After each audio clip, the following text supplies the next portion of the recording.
আচ্ছা, ওই যে ওখানে চলো না, চোর থেকে একটা বার করে না।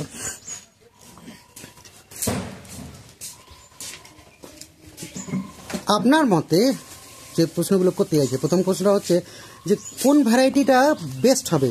নাম বলে দিচ্ছি, পেয়ারার মধ্যে সবচেয়ে যদি ছাদ বাগানে করতে চায়, আমি আমার জমি নেই, আমার ফ্ল্যাটে বাড়ি, অনেকেই তো আছেন, এমন তো নয় যে সব কিছু করে ফেলতে পারছেন, বা ছোটো বাড়ি আছেন, তিনি হয়তো হাফ ড্রামটা ইউজ করতে পারবেন, কিন্তু এর থেকে বেশি বড় জায়গা তার কাছে নেই। হ্যাঁ, এইরকম অবস্থায় আপনি কোন পেয়ারাটাকে সাজেস্ট করবেন? আমি তো সব থেকে ভালো, আমার টেকনিক্যাল অভিজ্ঞতা 31 বছরে, আর পেয়ারাটা হচ্ছে আমার নার্সারির একটা ভিত, তাতে আমার হিসাব বলছে L49।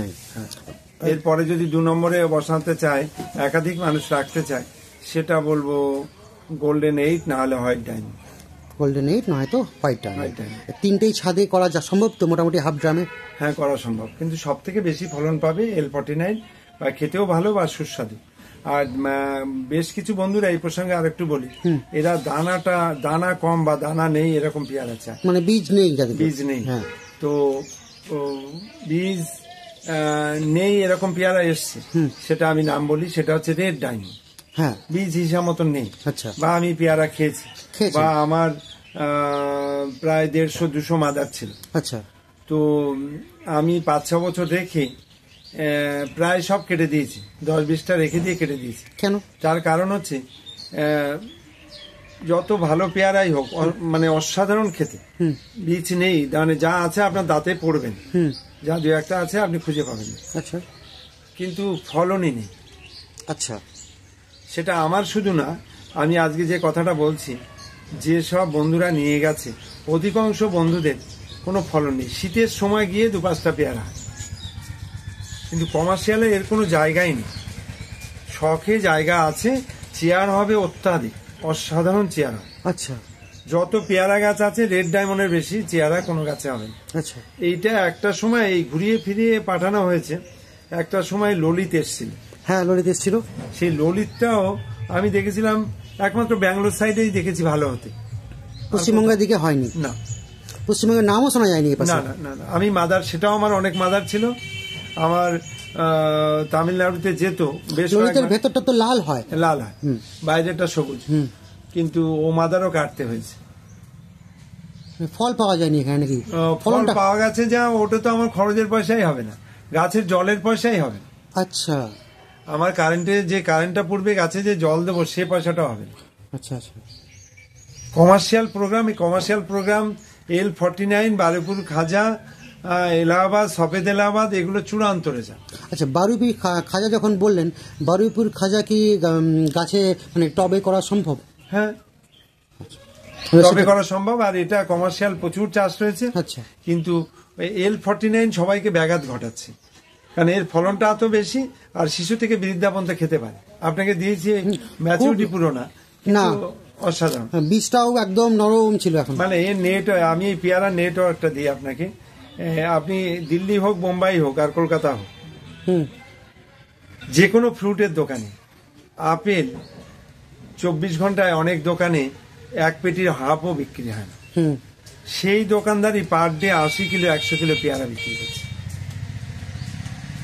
যে কোনো মানুষ যখন মুখে সবকিছু রুচি, মানে অরুচি, তখন পেয়ারাটাই রুচি আসছে, পেয়ারাটা খেতে পাচ্ছে। এটা যদি রেখে বিক্রি করা যায় না বেশি, 2-1 দিন ছাড়া, তাই এরকম। অ্যাকচুয়াল আমার হিসাব বলছে, কাশ্মীরে গিয়ে আপনি যদি 50 বিঘে জমিতে আপেল করেন, তাতে আপনি যা মুনাফা পাবেন, ওয়েস্ট বেঙ্গলে 10 বিঘে পেয়ারা করে তার থেকে বেশি জায়গা তৈরি করতে পারবেন। আমার যেটা দেখলেন, এটা ডিফেন্সের কাজ ছেড়ে আমার স্বপ্নের তৈরি। তিল করে জমি জায়গা, এটা পৈতৃক কোনো কিছু না, সব আমি করেছি। পৈতৃক বাড়িটা একটু এগিয়ে গিয়ে, আচ্ছা, ওখানে অনেক ভাই ওটা দেখাশোনা করে। আচ্ছা, 30-40 বিঘে আছে। আচ্ছা। তো ওটা বাবা, আমরা বাংলাদেশি 100 বিঘে দিয়ে 25 বিঘে পেয়েছিল। আমাদের আদি দলিল যেটা এখানে, বাংলাদেশি নয়, মানে বাংলাদেশ ভাগ হওয়ার পর সরকার কিছুদিনের জন্য অফার দিয়েছিল।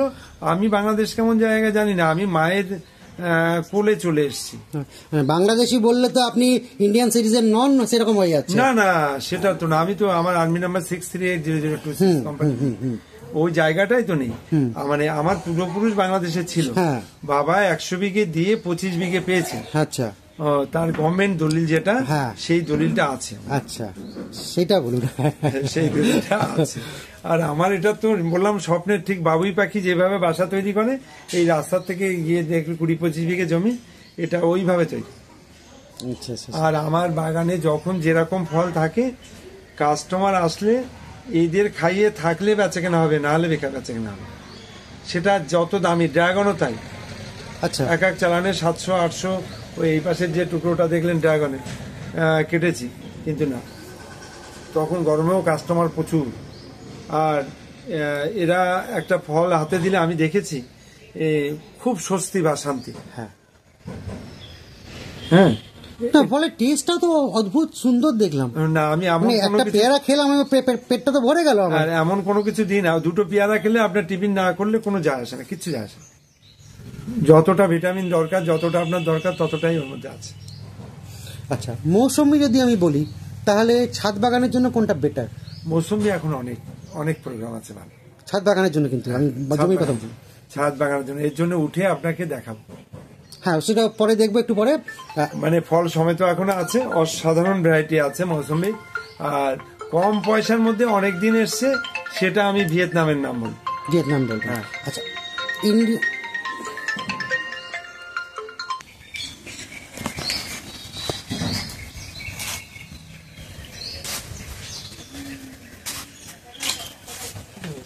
হ্যাঁ, লাগিয়ে দাও।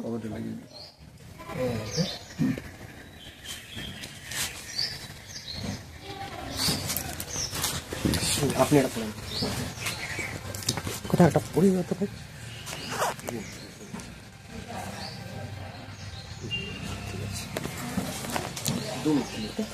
হ্যাঁ,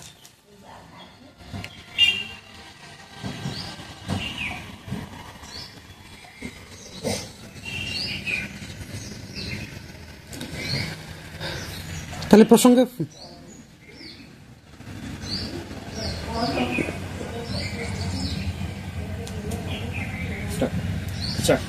ফিরে আসি। অ্যাকচুয়াল মালটার এখন অনেক প্রোগ্রাম রয়েছে, অনেক ভালো ভালো প্রোগ্রাম রয়েছে, তো সবই ভালো। ইন্ডিয়ান সিকিম মৌসুমিটা কি ছাদে ভালো হবে? আমি দেখাবো তো, ছোট গাছে টবে ফল আছে, ফল আছে, ফুলজালি আছে, দেখাবো। আচ্ছা, কমলা লেবু কি ছাদে সম্ভব? কমলা লেবু অবশ্যই সম্ভব, কিন্তু ওই বড় পটে, হাফ ড্রাম। হ্যাঁ, বড় টবে। আমি বলতে চাইছি 100টা গাছ না বসিয়ে 5টা বা 10টা বসানো হোক, ভালো ভালো প্রোগ্রাম বসানো হোক, তাতেই আপনার সবুজেরও আগমন ঘটবে, ফলও অনেক হবে। আচ্ছা, পাতি লেবু বা গন্ধরাজ লেবু তো টবে সম্ভব ইজিলি? আমার কাছে পাতি এখন অনেক রকম আছে। ক্যালকাটা পাতি ফুল সমেত, জালি সমেত রয়েছে, 25 টাকা দাম। আবার মানে সিডলেস পাতি আছে, ওটা 15 টাকা দাম। আবার গন্ধরাজ লেবু অল টাইম আছে, ওটা 20 টাকা দাম। আবার এই মুহূর্তে সব থেকে ভালো প্রোগ্রাম আছে পাকিস্তানি পাতি, গোল হবে, খোসাটা খুব হালকা, রসে ভরপুর, অসাধারণ রস। এখন চারা পাওয়া যাবে? তার 2-3 মাস আগে বোধহয় পাওয়া যাচ্ছিল না। না না, এখনো যে একই কেস। আচ্ছা, কারণ হচ্ছে আপনি একটা চাইলে 5টা চাইলে দেওয়া যাচ্ছে, কিন্তু 500-1000 যারা চাইছে দিতে পারছে না। আচ্ছা আচ্ছা, মানে যদি পাইকারি হিসাবে যদি কিনতে চায় তাহলে সম্ভব হচ্ছে না। আমার একজন কর্নেল সাহেব, ওনার বাড়ি পলাশির দিকে। আচ্ছা, পলাশি, বাড়িপাড়া পলাশি।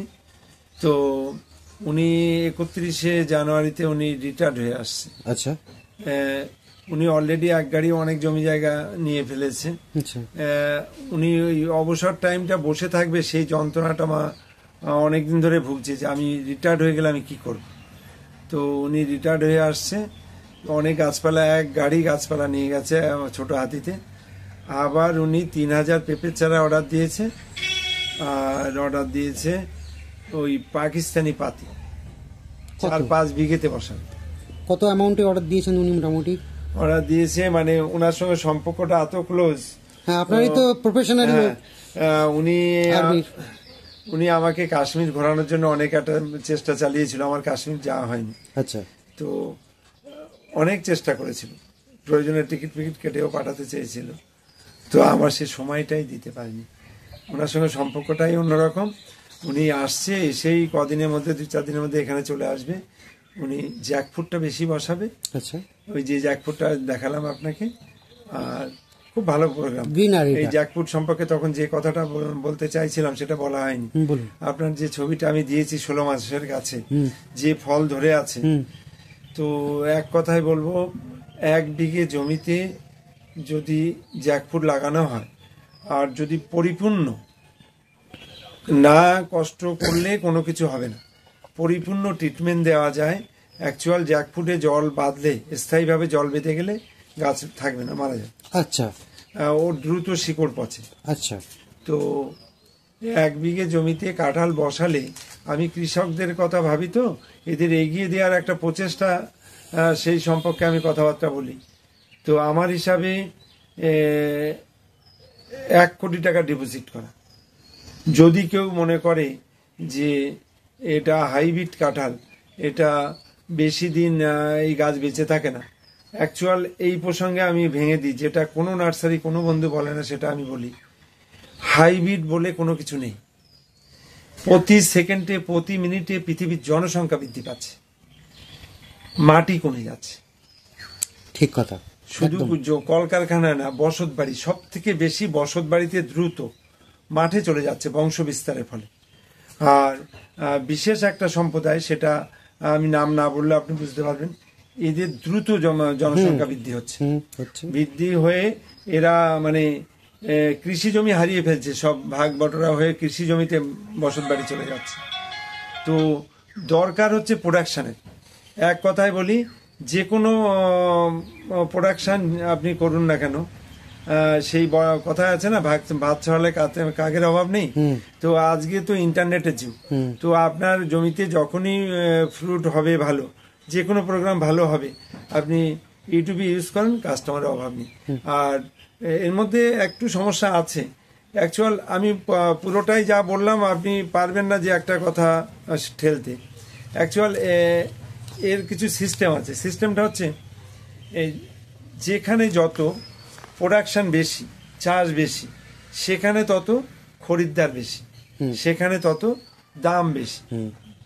আর যেখানে যত প্রোডাকশন কম, সেখানে তত খরিদ্দার কম, সেখানে তত দাম কম। যে আমি গাড়ি নিয়ে যাব, এখান থেকে গিয়ে কি মাল পাবো?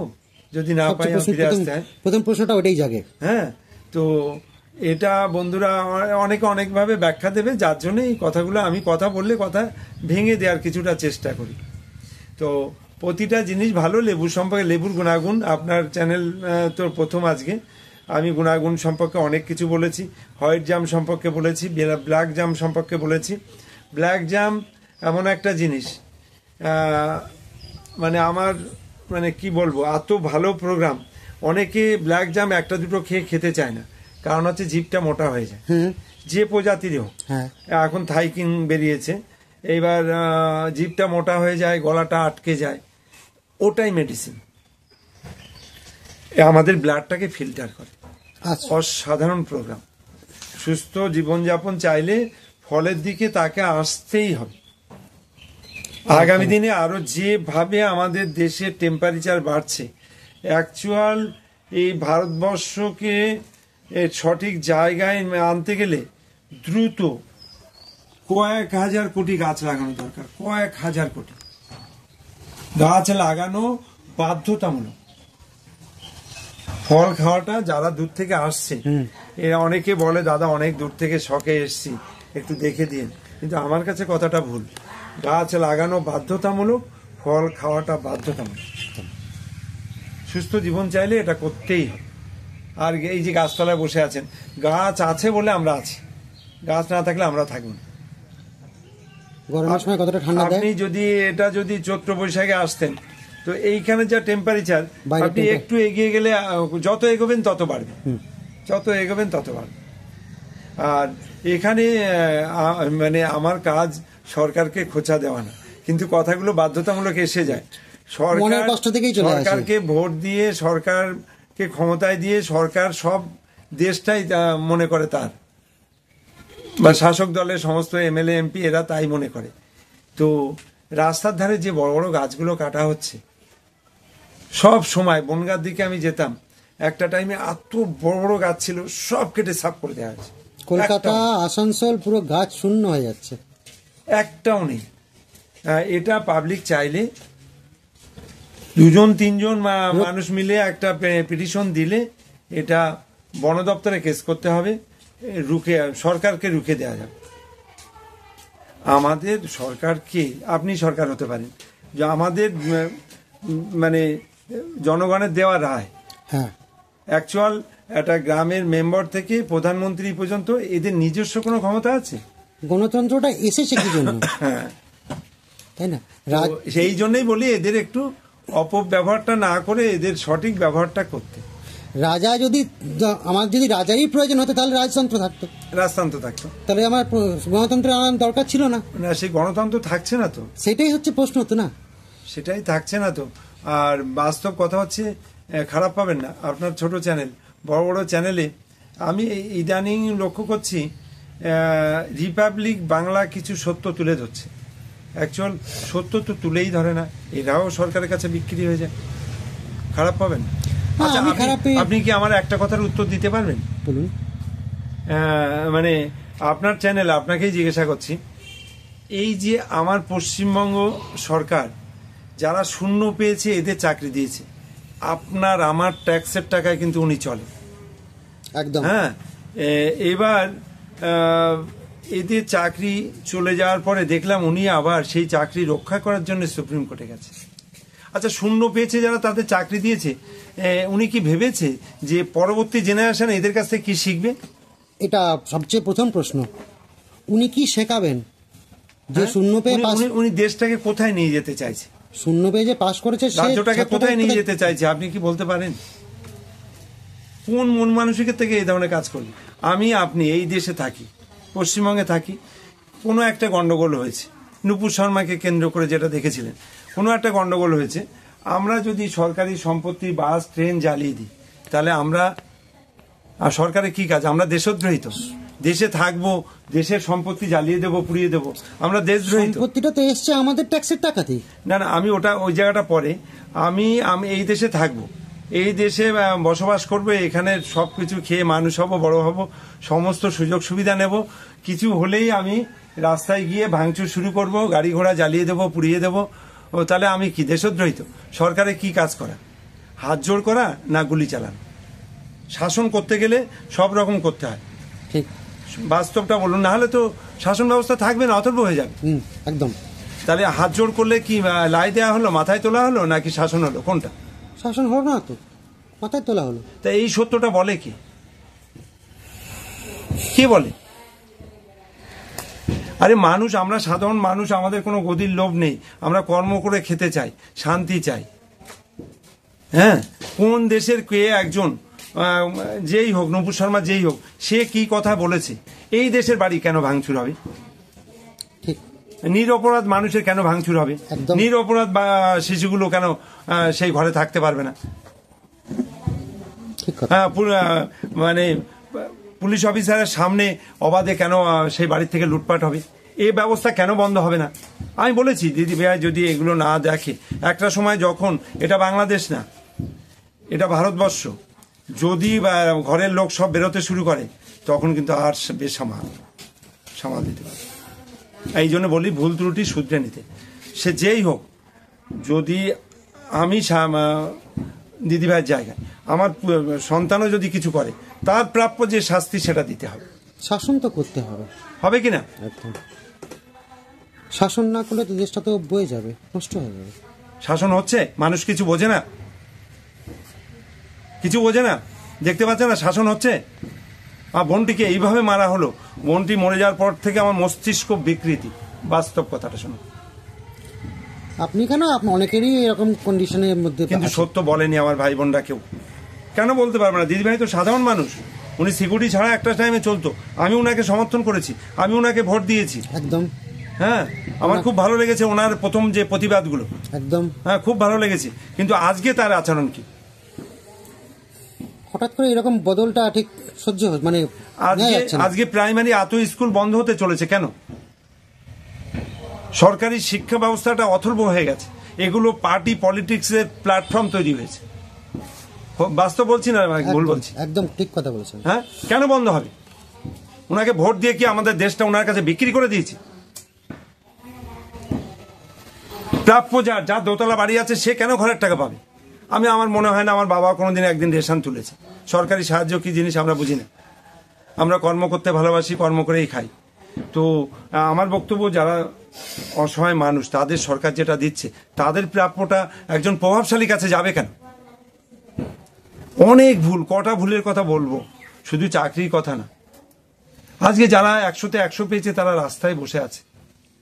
একটা মেয়ে মাথার চুল মুড়ে দিয়ে, নারী যদি মাথার চুল মুড়ে দিয়ে প্রতিবাদ করে সেটা কতটা যন্ত্রণাদায়ক ভেবেছেন? বহু যন্ত্রণা থেকে এগুলো ভাবি, খবরটা আমি দেখি, অন্য কোনো কিছু দেখি না। তাই এটা আমি পশ্চিমবঙ্গবাসী হিসেবে এটা আমার বলার রাইট আছে, তাই বলি।